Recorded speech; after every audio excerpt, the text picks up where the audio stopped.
Do you have a hero? One of my heroes is definitely John Lewis. He was a civil rights activist. Civil rights activist, civil rights leader. Civil rights leader. That's the word I was looking for. Okay. Do you have a hero? One of my heroes is definitely John Lewis. He was a civil rights leader and went on to become a congressman from Georgia. And I have recently read his graphic novel series called March. There are 3 books in this series, and he wrote it with the help of Andrew Aden and Nate Powell. And I just want to show you a quick view of the inside of one of them so you can kind of get an idea of what it looks like. It's a black and white graphic novel, kind of like a little bit like a comic book too. And the 3, each of the graphic novels deal with sort of a different period in his work towards civil rights.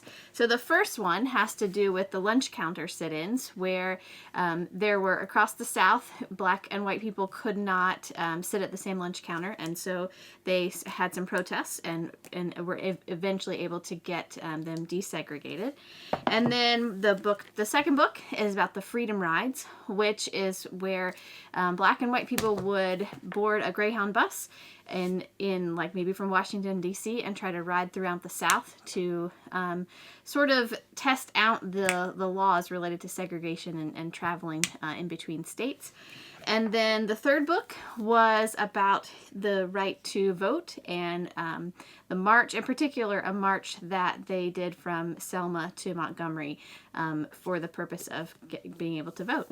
I just learned so much from these books. There were so many things that I didn't know, but I think one of my favorite things about them was how the authors sort of weaved in time and changed time. The books started out in what was present day when they were written. These books are a couple years old.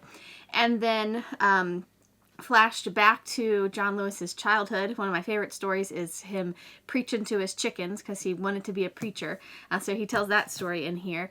And then he'd flash back to the past and during the civil rights time, and then flash forward to present day, and you end up, he weaves in President Obama being elected and the inauguration.